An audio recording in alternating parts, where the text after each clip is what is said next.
I don't know what that was, but hello everybody. Welcome back to a new tavern with Bardic Yes, the old Blunders. one burned down. Yeah, the old one burned down. We had to replace it. I'm Don't ask. Spencer, And I'm Eli. and this is Bardic Blunders. And we already gotten off to a hectic start, but Same with my love life. all right, maybe you can hash that out with a therapist instead of the podcast. But, anyways, so as you can see, we got our little topic board now, so you can know when you show up what we're going to talk about. What's up, Cheese? Welcome in. So, we're not necessarily going to go in the order of the board, uh, although I do want to start with E3, so I'm immediately contradicting myself. Um, but yeah, it's been an interesting week, and I know we're on a Wednesday now instead of Tuesday, or we did Monday last week. We're all over the place. What's E3? It's no longer like an it was like the big video game event of the year. E3 Expo. Um it started, I have to look where it started, what time, when it started. But it started back in the 90s. E3 first Yes, year, it's 95. So it started back in 95 and it ran all the way. The most recent event was 2021. Um, I remember them canceling last year, but it wasn't an official, like, we're done. But this year they said, nah, they put the kibosh on it. They said E3 is over. There's no point in it anymore. E3 is dead. So what it was is it would be where you got all the video game announcements. It was, I believe it was a convention that was closed to the public. Like, you had to be invited.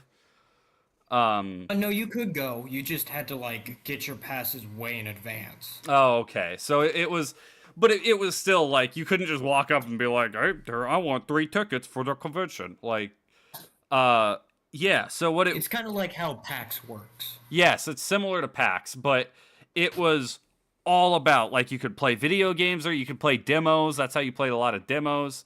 Um, that's where you got most of the announcements. That's where they announced Fallout 76. I mean, there's so many big games that have been announced at E3, all throughout its lifetime, almost 3 decades. It comes a Yeah. couple years short of 3 decades. Um, and it was the video game event of the year. Like, you waited for E3. With E3, you got all of the release trailers. Now, E3 really doesn't do anything. You need, like, there was really no point in it. It got canceled in 2020 due to the pandemic. It happened in 21, but I don't remember anything really notable coming from it. They canceled it last year Um, because they knew that nobody was going to show up. But all of these different companies, like Nintendo has why did I lose the name for it? I forgot the Nintendo one, but Sony has the State of Play, Xbox has their announcement thing, Nintendo's got their thing that I just lost the name of, where they all announce the games coming out on their individual platforms.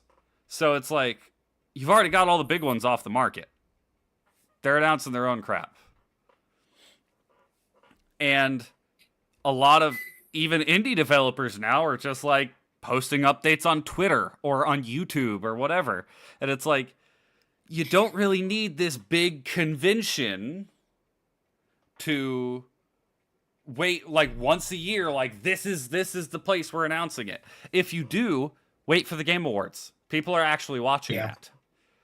Like, people watch the Yeah. Game Awards, so it's like the E3 lost its purpose, and I think they kind of realized that, and they were just like, "Yep, that's it. We're throwing in the towel." Thanks for the memories, pretty much is is what they said. Now, if they did like a stream where they went through and did like, hey, these were the biggest releases that showed up through at E3 over the years, that would be cool. But I don't think the organizers are willing to do that. Right. Yeah, I think they're just like, okay, we're done. Yeah, it's definitely it's marking a shift in the landscape of consumer to or creator to consumer. So it's these companies delivering the message straight to us rather than wait. It's cutting out the middleman. Like, why do I need E3? Like, you know what? Back in 95 and 2000, even all the way up into 2010, like, it really did make sense to have E3 because, you know, social media either didn't exist or was in its infancy. And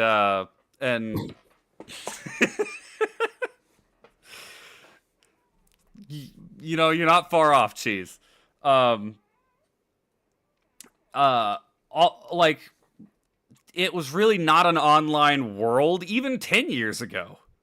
I mean, even back in 2013, yes, obviously the internet existed and the internet was heavily used, but it's not anything like it is today. There is so much that you can do on the internet today you couldn't do 10 years ago. Like, you can order groceries, you can order takeout, like, you can get your food, like, just from any restaurant you want delivered to you. So it's like all of this kind of stuff that the internet has just allowed you to do. And so E3 really is one of those things. It's like department stores. Like, how many times you've seen Sears and all these other massive department stores closing? Yeah. Turning of a tide, you know? Exactly. Also, times are changing and nobody wants to update, and those who do update stay alive, those who don't. Yep. Innovate or be left behind.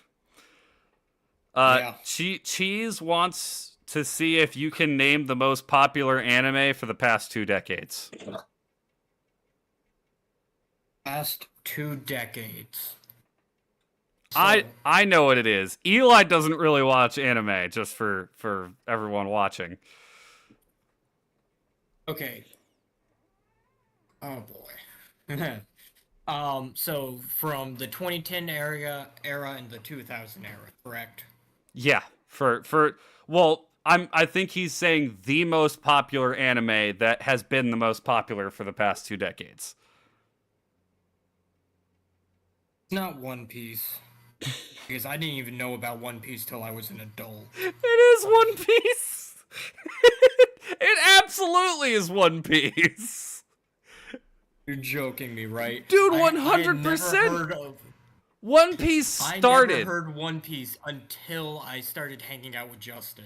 Dude, One Piece started. You're also not involved with anime, so at least I can at least kind of understand it. I was good. You know, I mean, you should at least hear my guess.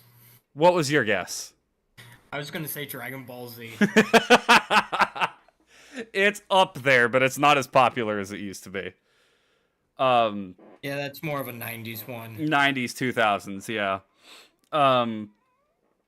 But no, One Piece started in October of 1999.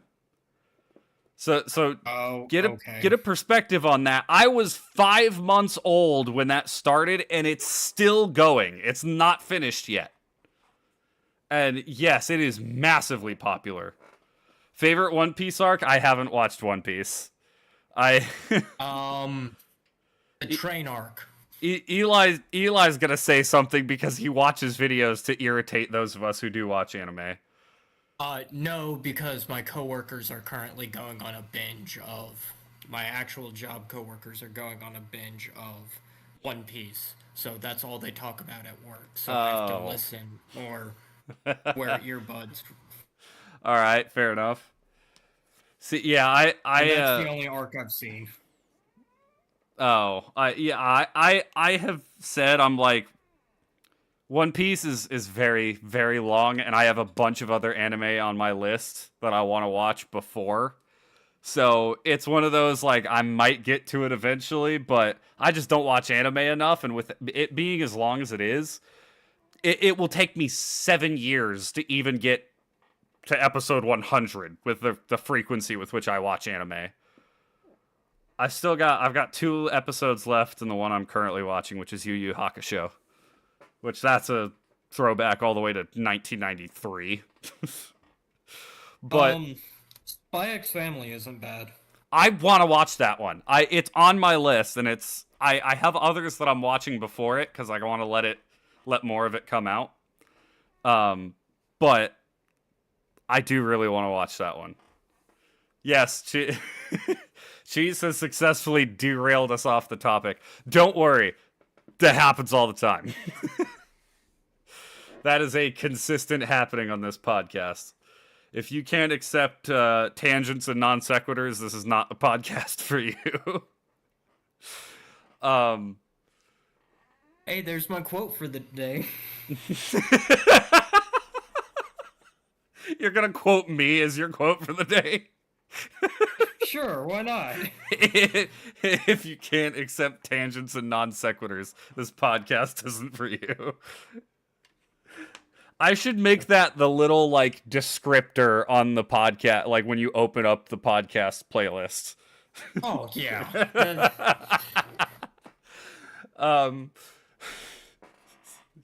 Jeez. I'm literally painting miniatures while we're doing this podcast. So. Yeah, dude, and I'm not gonna make that joke.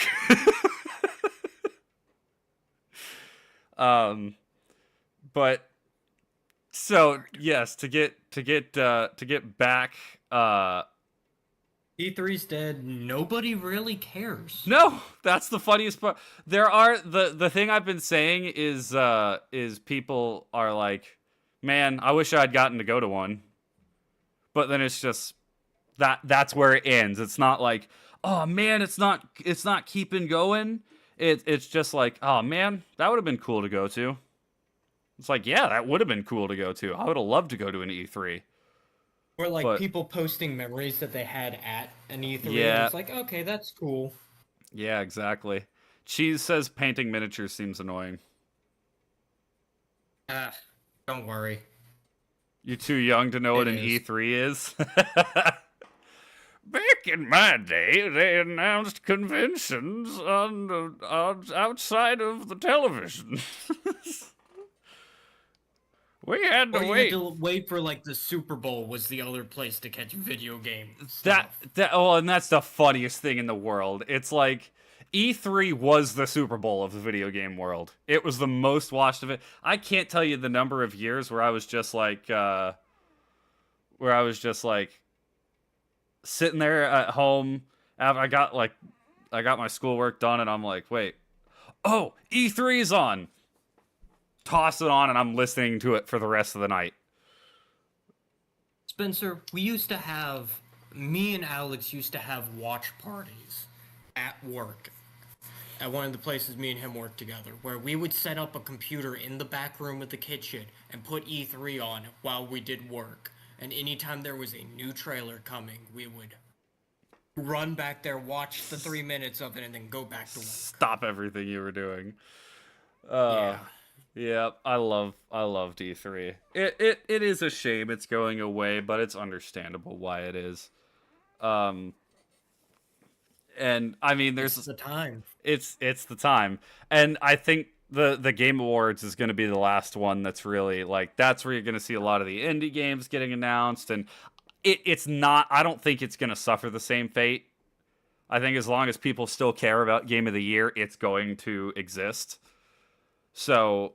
And, dude, there's been a lot of gripe about Game of the Year here lately. But just about the pick of Baldur's Gate, or just, That it's skewed to third-person shooters. Oh. I mean, I can see that. Spider-Man got robbed this year. My personal vote was Baldur's Gate, but I also didn't play Spider-Man, so... yeah, because you can only play it if you have the new PS. If you had a PS5, yeah, and I don't have one, so I was really locked out of playing Spider-Man. That's just like the only reason. I don't even think I want a PS5 anymore. You know what? Okay, we'll go on another tangent. I was gonna add this to the topic list because this really pissed me off this week. So I go onto my PlayStation. I open up my PlayStation. I'm looking at the games that I want to stream off of my PlayStation, and I was just like, okay. I'm looking at things. So I got the notification that it was like, hey, your PlayStation Plus expired. I'm like, oh, okay, yeah, I'll renew that because I want to play online. I want to get the free games and everything. It jumped by $20. The PlayStation Plus Essential, which is basically, you know, yeah, we'll give you a little like a little hug as compared to like PlayStation Plus Premium is the full, you know, it's third base. Like that's what Premium is. Like you walk into the field, you get to see the field with PlayStation Plus Essential.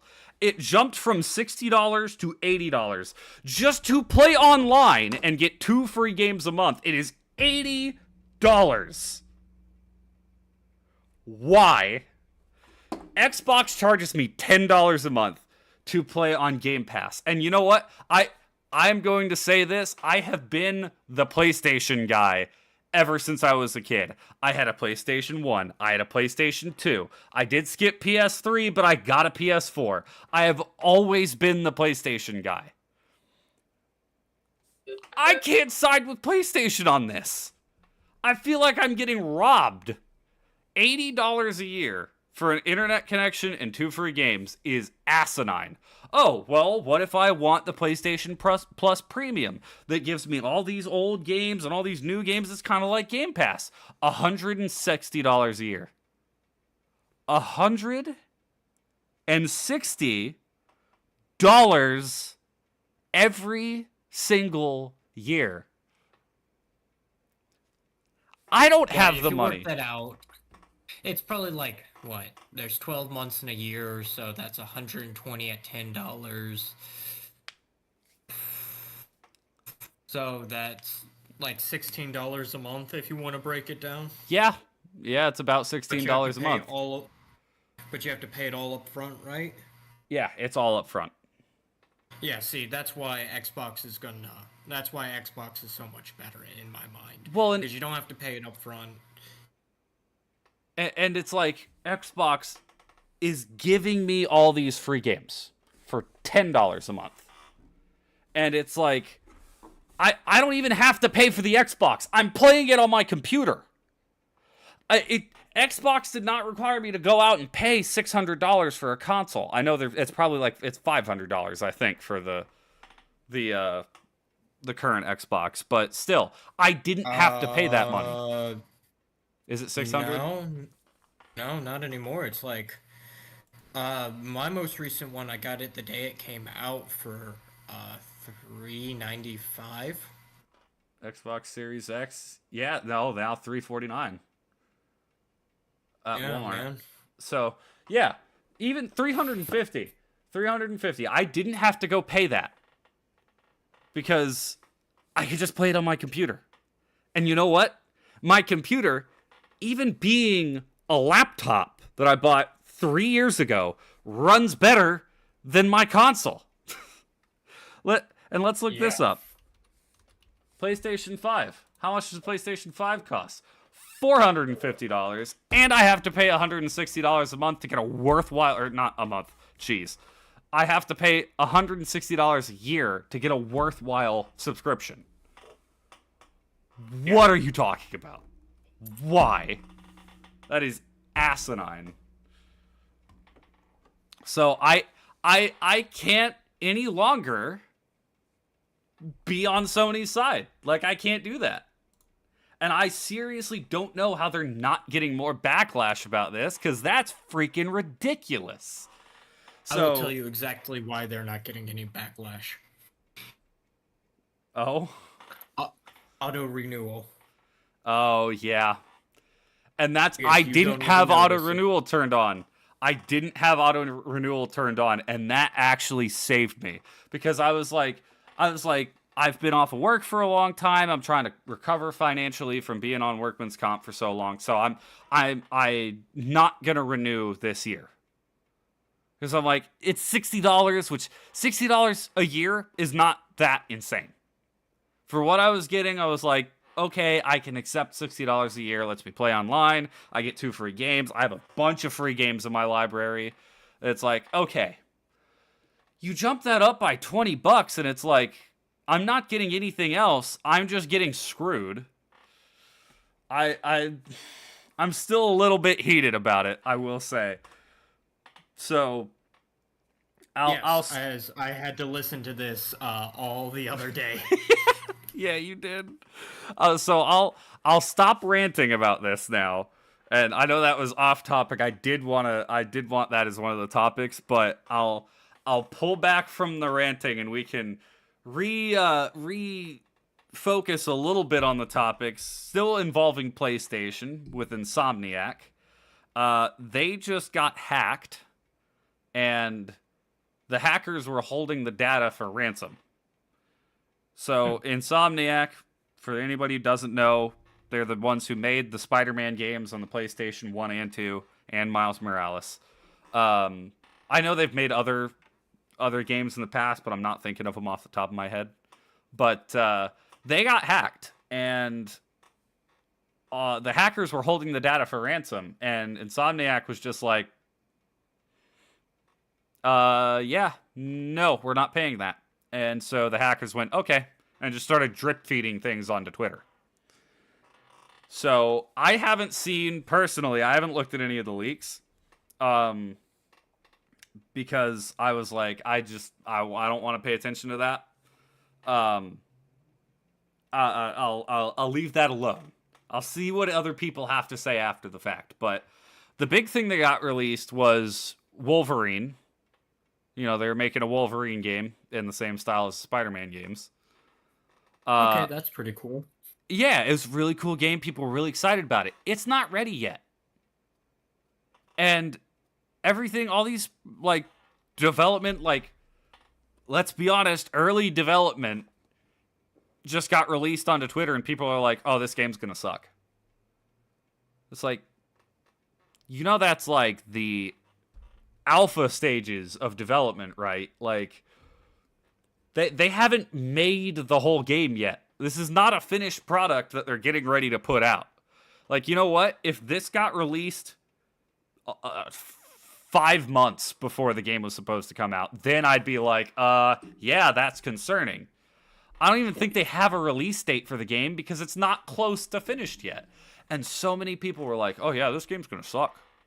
This game's gonna be terrible.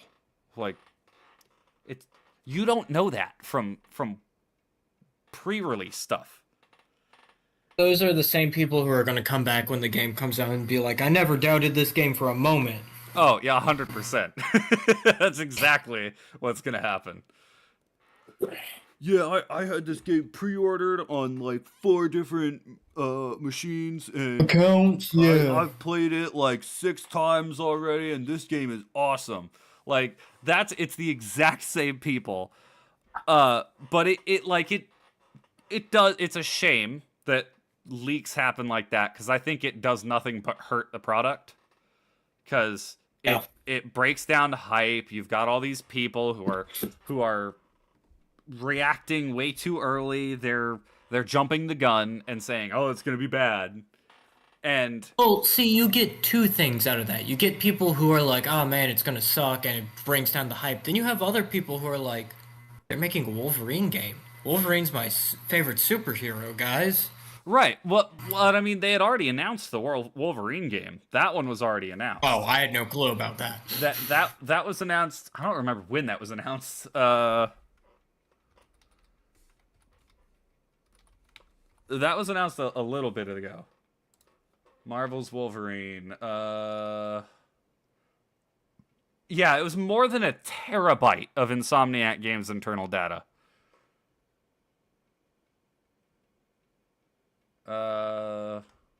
When was it? I want to know when it was announced. Yeah. When it was leaked. September of 2021. It was announced 2 years ago now. Okay. But that's not the only thing. I think everything from now to like 2030 that they've even been planning to work on, like things that haven't even started, that are just like, oh, here's an idea that we threw up on the idea board, and maybe that's what we'll get to later. That all of that got leaked, and I haven't paid too much attention to it, and I'm not gonna go into an incredible amount of detail about it because I don't know the legality on that. I don't want to get dinged. I don't want my channel to get hurt for talking about too much of that and like publicizing that. But if you want to go look at it, you can find it pretty easily. It's all over the place. But yeah, I think that sucks. It sucks for Insomniac, and it sucks for the game because the hype is been damaged, and I don't think it will be fixed. Yeah, yeah, I hate to see it. It's one of those things where it's like you just hate to see it because it's just not fair to anybody involved. Exactly.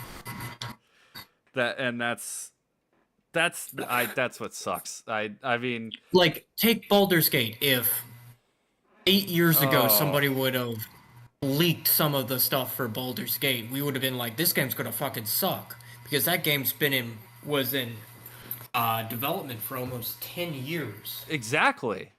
Yeah, and there's so many cases that, like, if I was like, hey, I'm announcing my game, I'm making this game, and you know, like because I mean, I've talked about it multiple times. I want to make games, and if I said, you know, if I in a week from now I was like, hey, I'm announcing this game and it's going to be about this, and then somebody leaked it 2 weeks after that, and all I've got is like a stick figure model, but I don't plan on releasing it until late 2024 or 2025. It's like, it's clearly going to be a different game by the time it comes out than it is now.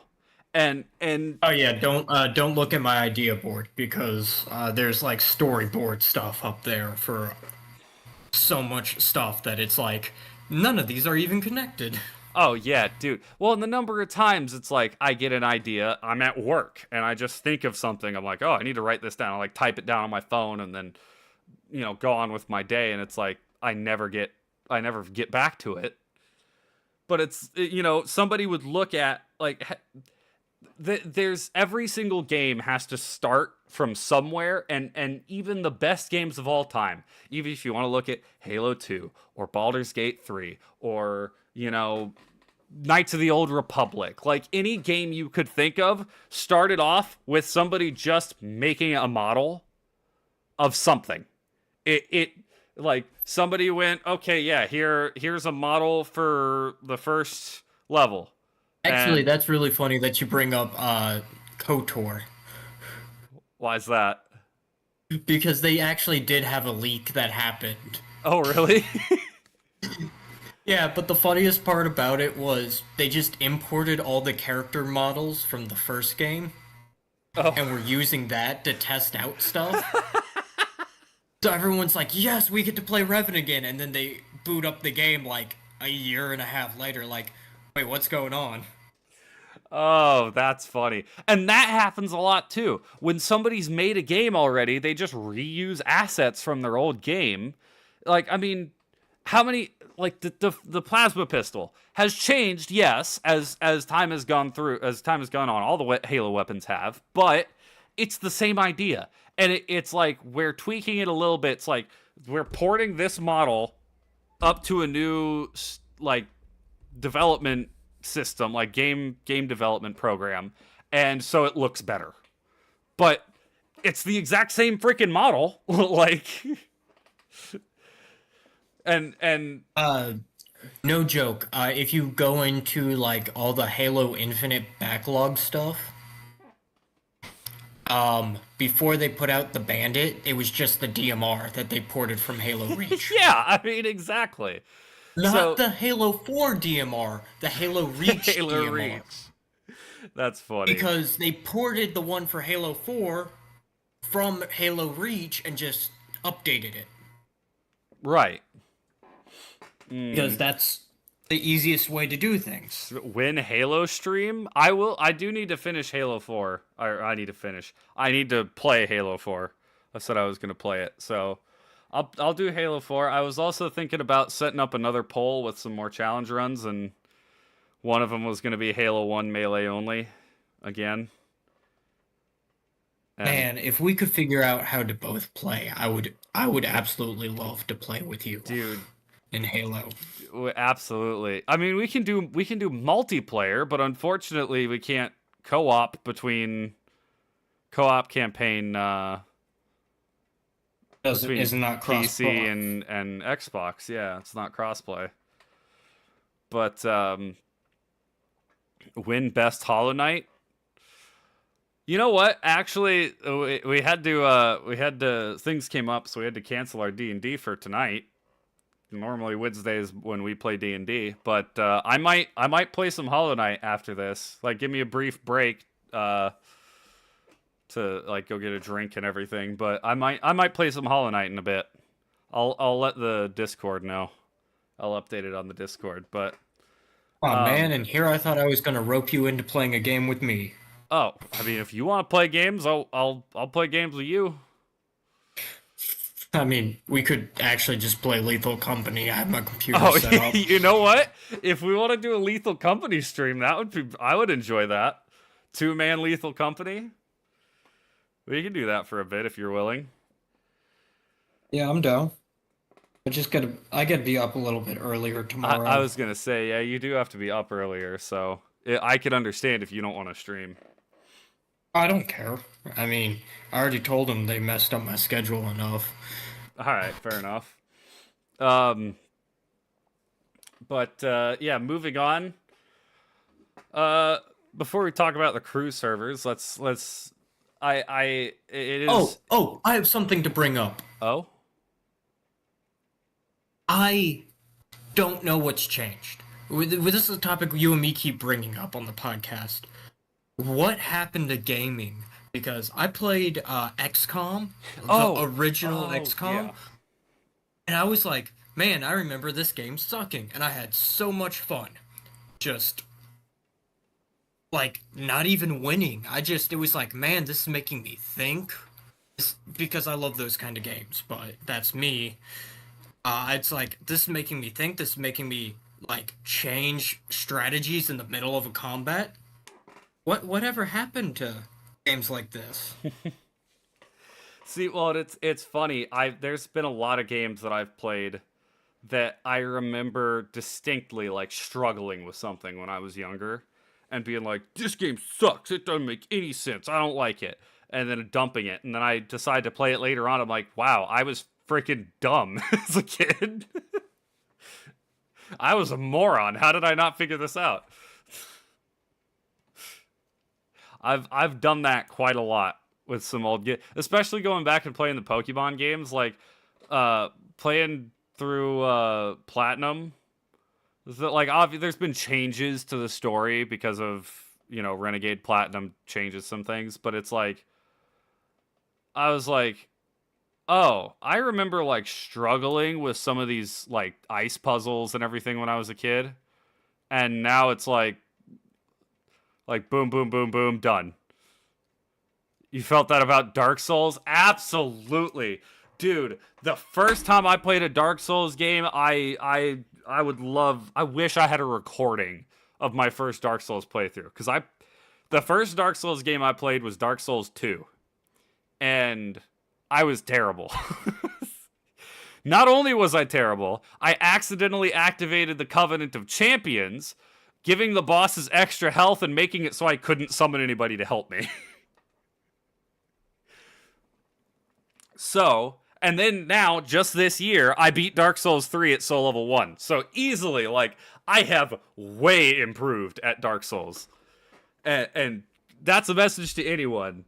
Not just in video games, but anything. Like, just, if you want to be good at something, just keep doing it. It's... Yeah, it's okay to fail. Oh, absolutely. Guess what? We all fail. Dude. We have failed more times than we can count. Oh, But you know what matters? Learning from it and getting up and going again. exactly. And in the Dark Souls analogy of it, it's like I get punched in the face and it's like, okay, I know what that move does now. So I walk in, I get punched in the face in a different way. I'm like, okay, I know how that move works. And then I'm like, I think I've got the punches down. I'm like, all right, I know he's gonna throw a left hook and then a right hook, and then I get kicked in the jaw, and I'm like, well, okay, now I got to take that into account.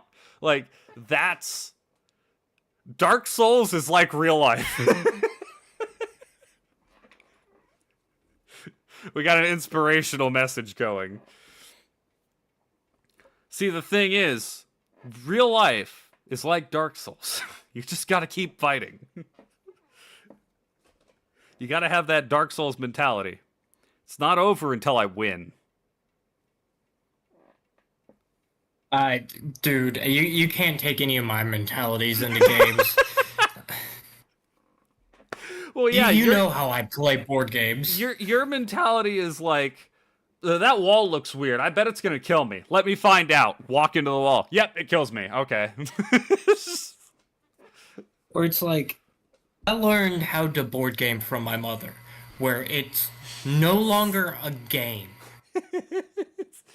when I can't win. It's serious. As soon as I can't win, I'm gonna make it so hard for anybody else to win. It's not gonna be fun That's anymore. exactly what I did to you.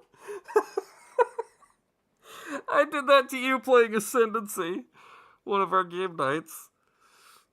Yeah, Like you know what? You were in such a good spot to win, and as soon as I realized that I was not gonna win, I was like, I'm taking someone down with me, and you're the one that wronged me the most recently, so it's you. Yeah, and I'm okay. It's the Kingslayer mindset.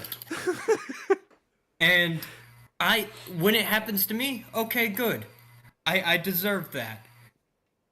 But if you're just playing a game just to be a little shit about it, that's not cool. Don't do that. Right, yeah, exactly. At least try to have fun, and then have fun in your failings. Oh boy. But yeah, speaking of, so I wrote it's crimmy time on the topic board. But what that really means is I had a couple of just short little things I wanted to ask, like questions I wanted to propose. We'll start with, what is your favorite Christmas themed either game or event in a game? If you have one. Oh, man. Oh, this is gonna sound so terrible. League of Legends used to do Poro King. And it was they made Summoner's Rift all snowy. Yeah. And it was just such a goofy fun time, and I was just like, okay, this is fun. That one was a lot of fun. I did really enjoy that. I wish they would bring that back. But my favorite one is the little mini DLC for Borderlands 2. You know, they had one for Christmas, they had one for Halloween, for Valentine's Day, where it's just like, I remember the Christmas one. yeah, and you fight the giant snowman at the end.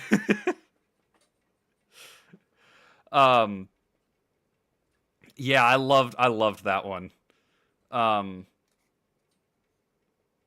Yeah, that one was a lot of fun. I can't really think of any specific Christmas themed games. I did have an idea if you know, later on Christmas Day, because you know, my family does our thing, and it, you know, after late enough, I might be here and I might decide to stream. If I do, there's a game on Game Pass called 10 Hearts. That's a little Christmas themed game where I think you play as toy soldiers. And I will absolutely play that on Christmas if I have the time. If not, I might play it like the day after Christmas, kind of cheat a little bit. But um, so yeah, there's not a lot of Christmas themed games that aren't just like point and click and stuff like that. But definitely there are some great Christmas themed events in games. Yeah. Next thing I wanted to ask: favorite Christmas dish, dessert or otherwise, like whatever. I I don't really peppermint cheesecake? Oh, yeah, that's not for me. Yeah, that's like my family doesn't really do like this year we're making pizzas for Christmas. Let me adjust that. I'm making pizzas for Christmas. Since you are the pizza man. Yes, that would be me. I see my favorite is it's not technically a Christmas dish, but we have it every year at Christmas. Uh my mom makes these little sliders like ham and like pork sliders. Well, that sounds really good. Oh my gosh, they're so amazing. They're on Hawaiian rolls. And, oh my gosh, dude, I eat myself sick on those yearly. Like she pulls them out of the oven and it's immediately like 5 are on my plate. Like everything else can wait until these are done. Oh man. And then recently with it's like I'm working on Christmas Eve and and everything. It's like I get off of work and I get to the family gathering and it's like they're there waiting for me. I'm like, reprieve from my work. I am loved. I'm not going to send you my mother's address. Wait, who said that? Cheese. Live chat. Oh yeah, boy. let me type that in chat really quick. You don't know the address. I will fight you for those sliders. There we go. Why did you not do 6969?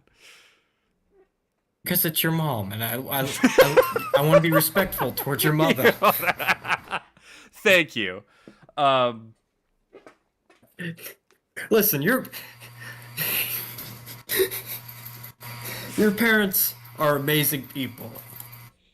I'm sure they appreciate that.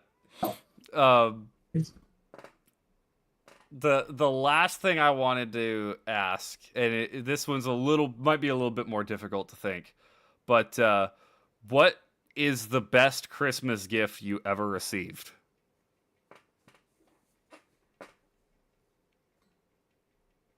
See, this is a hard one because a lot of people on here don't know my birthday's closer to Christmas than most people's. Right. Taking out people we know that have birthdays like Christmas Eve, Christmas Day, day after. Right. So it's like a lot of the times a lot of my gifts get like, oh man, it's just Christmas and your birthday, bud. Right. Exactly. I can tell you my least favorite gift. Uh-oh. 2017. I got floor mats for my car. I mean, hey. Was that the 2 days after Christmas? Was that the car that you wrecked? Oh no, this is the Fiat. They're still in there. Oh, okay. 2 days later, I'm driving home, exhausted. I have a Red Bull and I drop it in my lap and it falls on the floor and does not get into my carpet in my car because of those stupid floor mats. And I was just like, You're like, I can't even be mad now. it's like, yeah. As Christmas gift. See, so I can tell you mine while you're thinking of yours. So, I mean, I've had a lot of great Christmas gifts over the years. and I mean, definitely year in and year out. I don't think I've ever had one gift that I'm like, oh, that sucked. Like I've never had that, and I've had some funny circumstances with some of my Christmas gifts. I can tell that story in a second, but I think my favorite Christmas gift ever was my PlayStation 2, all the way back when it was new. What year was? Would that have been 2004?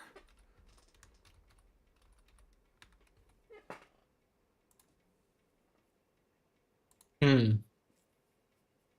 So, no, North America in 2000. It was the Slim though. It wasn't the big bulky original model. Uh PlayStation 2 Slim release date. When did that one release? Yep, October 2004. I was on the money. Let's go. I actually, to be fair, I have gotten a lot of cool gifts throughout the years, but like, well, and that's like it's hard for me to like quantify. Like I don't want to say like all these others are lesser gifts, or like, oh man, every Christmas has sucked since 2004 because I didn't get anything as cool as the PlayStation. But it's like it like all the gifts that I've got, it's like that's the one where it's like I still have it. It sits over in front of my TV. I haven't plugged it in a long time, but oh my gosh, the amount of time that I played on that PlayStation 2 is insane, and it was a major part of my childhood. And that has to be the best gift I've ever gotten on Christmas. actually, I think I know what it is. My best gift. I still use it today. Oh, I was trying to remember the year that I got it. It was 2016 because I had just started working in kitchens. My camouflage hat. oh yeah, yeah. You do wear that hat almost every day, And I got the patch the same. It was a like, okay, here's both of them kind of deal. right? I think I actually talked with my dad and he was like, I think it's time to update your hat, bud. And I was like, yeah, maybe. It's camouflage. Like urban camo. Mm-hmm. I have worn it for so long, there's not a camo pattern on I it was I was anymore. gonna say it's just a gray hat now. It's a gray hat with slightly grayer dots on it. Oh boy. So I will tell one more Christmas story, and then we can talk about the crew. So I had one year, I want to say it was 2007, 2006 or 2007. So I was like 7 or 8. Um and my parents had this big gift for me that I it was they played a little trick on me and my brother. They had labeled the big gift for my brother and labeled the smaller gift for me. And so I open up the smaller gift and it's a skateboard for my brother. And it was supposed to be like, "Oh, I got the skateboard that he wanted." And they played a little, they set it up with both of us. They made it clear that it's like this gift's for the other one, but play it off like it's yours. And we both pretty quickly figured out that it was each other's gift, but it was a funny little thing. Well, he opens it up and it's a Roboraptor, which for Oh, I remember those things. so for anybody who doesn't know what the Roboraptor was, let me pull up this picture.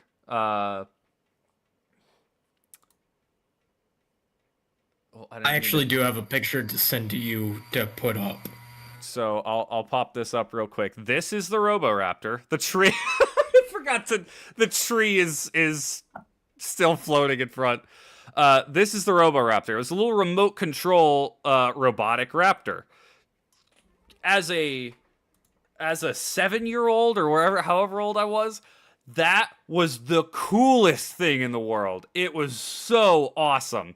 and it would like walk around. You could get it to walk around. It had spots on it, so you could like push a little button that's on its head, and it was like you were scratching its head. And it had a button in its mouth, so you could like, it gave you something to feed it. And it's like, oh man, that thing was so cool as a kid. So we opened presents on December 24th with my mom's side of the family. So I opened that. It's the absolute pinnacle Christmas gift of that year. The next day, we go over to have Christmas with my dad's side of the family. You'll never guess what my grandparents got me. The same thing. It's another Roboraptor. And my mom and dad were like, oh my gosh. Like, we tried so hard to find that for him, and we finally got it. And you guys got it for him too? And they were like, yeah, we found it. We found it somewhere. And so, of course, I don't care. I'm just like, I got another Roboraptor. Like, I am losing it. Oh, you're elated. You're a kid. Oh. So 2 years ago, this is right after my mom had passed. We were like, all the younger kids, so me, my two younger siblings, we're like, we're trying to make Christmas feel like Christmas, you know? Right. And we tend to met because we have a large family on my side. There's 6 kids, so we tend to mess with each other a lot. I sent you a photo. Yeah, I looked at it. It looks like a vacuum cleaner wrapped up in. Yes, that's the vacuum cleaner that we own. That is just our regular vacuum cleaner that me and my youngest sibling wrapped and put under the tree. Just to screw with our dad. And we saved it for that was the last thing he opened. And he opens it. He's like, you guys got me a new vacuum cleaner. That's great. I don't remember where the old one went. Opens it up and goes, you're joking me. We didn't even empty it out. We just wrapped it.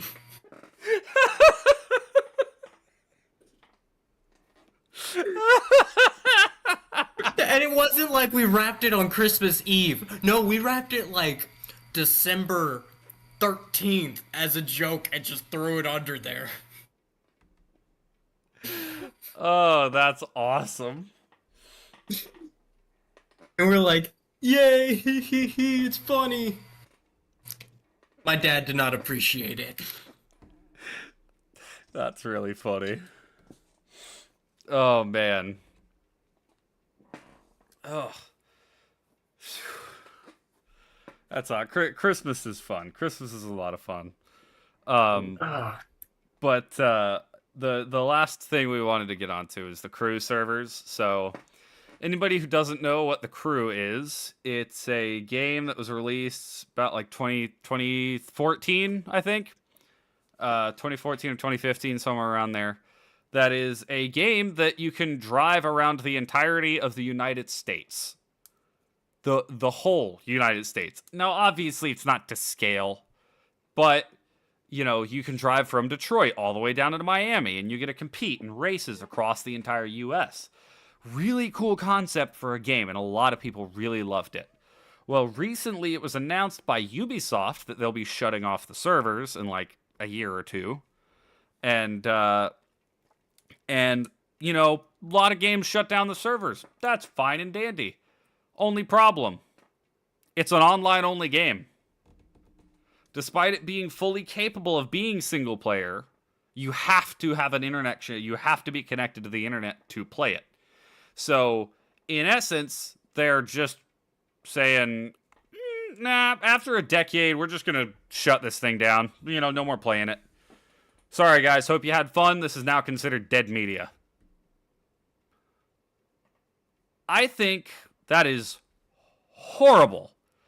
That is absolutely terrible for the gaming market. Like, it sets a bad precedent for the landscape of video games. That a developer can just be like, nah, we don't feel like it anymore, and then just take away a game and get rid of it.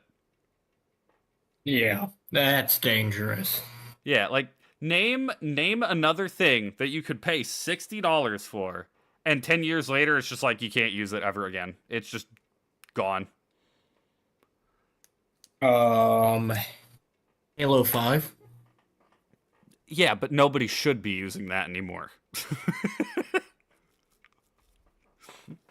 I mean, like, you could you pay $60 for something and it's yours. And this is not a thing that's like, yeah, of course, a car might not last me 10 years if it's not kept well. You know, there's a lot of things that it's like, yeah, you pay money for it, you run out of it, you replace it. That's not how video games work. If I buy a desk and I want to use that desk for 10 years, I could use that desk for 10 years. If I buy a fridge, and as long as the fridge keeps working, I can use that fridge for 10 years. There's a lot of things that it's not like, I paid $60 for this thing, and then after a while, it just ceased to exist. And it's a dangerous precedent to set, especially when Ubisoft could easily just say, we're releasing a patch that makes it a single-player game so you guys can play it after we shut off the servers. Really easy. Yeah. So many games have that capability. And you know, you can say, oh, but if you want to play The Crew, just go play the sequel, The Crew 2. Just go play that one. Don't play the original. That's not really the point. The point is for them to just rip this game up. Like, oh, yeah, we're just taking it away. Hey, if you want to play The Crew, better get to playing it within the next year or so, because if you don't, then you missed out. Like, has there ever been another game that's happened to? I mean, they did shut off the servers for Halo 2. But like, see, you can 5 years ago. If you have a copy of Halo 2, you can still go pop that copy into your Xbox and play the campaign. You can still play couch co-op with all your buddies as long as you have the controllers and, you know, the means to do so. Yeah, you can't play online. You can't play multiplayer across the world with people. And that I find reasonable. Hey, you know, especially like we have the Master Chief Collection out. If you want to play Halo 2, you can play it on the Master Chief Collection, but we just can't keep the servers open for the original Halo 2 anymore, so we're shutting them down. That makes perfect sense. It was actually Bungie who shut down because they still own the servers for the longest time. Right. They're like, hey guys, Master Chief Collection's out. We love you. And there was a massive protest with Halo 2. There was same thing with the original Halo when Halo 3 servers shut down, and there was a massive protest about it. Oh yeah. And it's like that kind of thing. There's logic to that.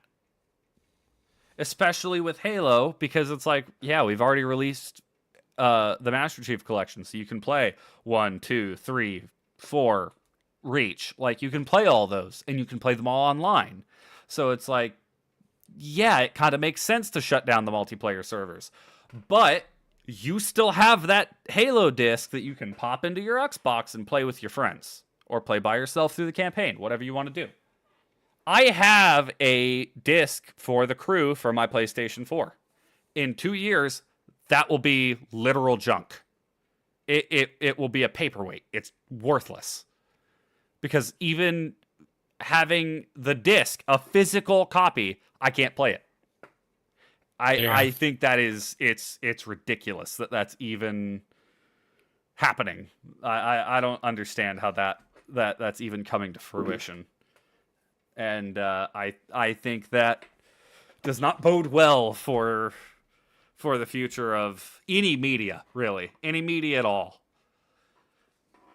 It happened with PlayStation 2, or just recently a bunch of old movies and TV shows that you could buy on the PlayStation thing. They're just all being taken off. Doesn't matter if you paid for them and you have them downloaded, they're being removed.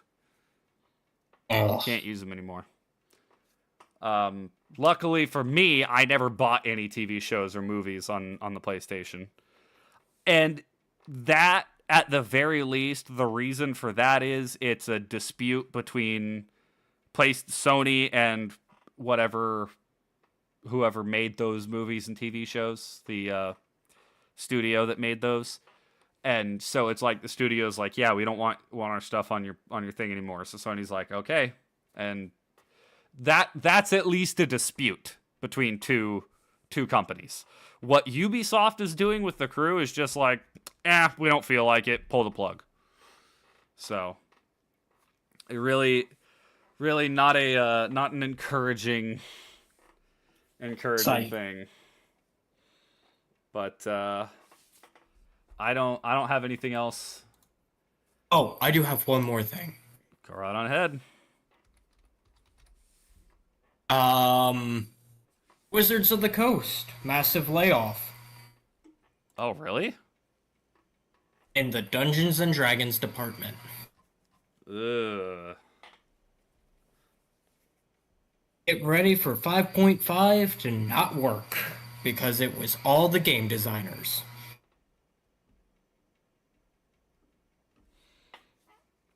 Uh-oh. That's bad. Oh, and I finally finished painting those models. Nice. So we're wrapping up all the loose ends. Yeah, you got your quote. That's not a quote from me. Yeah, it very well could be the end of D&D. We did just talk about. I mean, if Matt Colville's RPG is a success, I mean, we could see the replacement of D&D. I hate to say it, but I am willing to jump ship because 100%. D&D 5e was fun. I don't. Probably. And I mean, I don't really care as long as I get to play RPG. I don't care if it's called D&D. I don't care what it's called. I don't care what the title is or who makes it, as long as I get to play. 3.36 million right now. Almost 20,000 backers. Jeez. Wow. All right, so you got your quote? I do.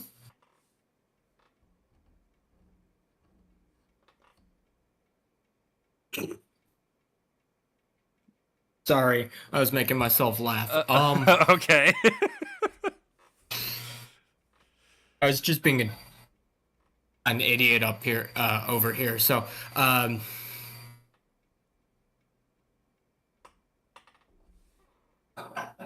I just lost it because there's a dog making noise. Thor, cut it out. Great, I lost it. You go with yours. Okay. Mine is from Half-Life 2. It's G-Man. The right man in the wrong place can make all the difference in the world. You've already said that one. Did I? Oh, crap. Oops. Hold on. You go.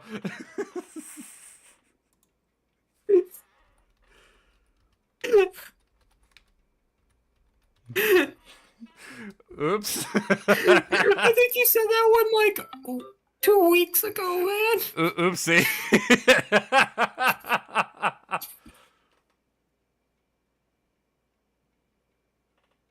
Come on, you sons of bisnatches. Do you want to live forever? Quote by Gunnery Sergeant Daniel Daly. Nice. U.S. Marine Corps. Oh boy. Okay, so mine. You know what? I'll keep mine. How did you manage that? Good question, Cheese. I am autistic. That's how. I'll do one from Hollow Knight since I'm playing through Hollow Knight. Fighting for honor or for loyalty, you might as well be fighting for dust. If you want to kill, do it for your own sake.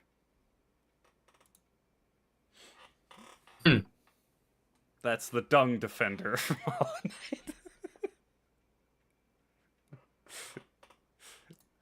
But that's all I got. I think that's all we got for this week. Oh yeah. Thank you everybody for watching. Hope you enjoyed, and tally ho.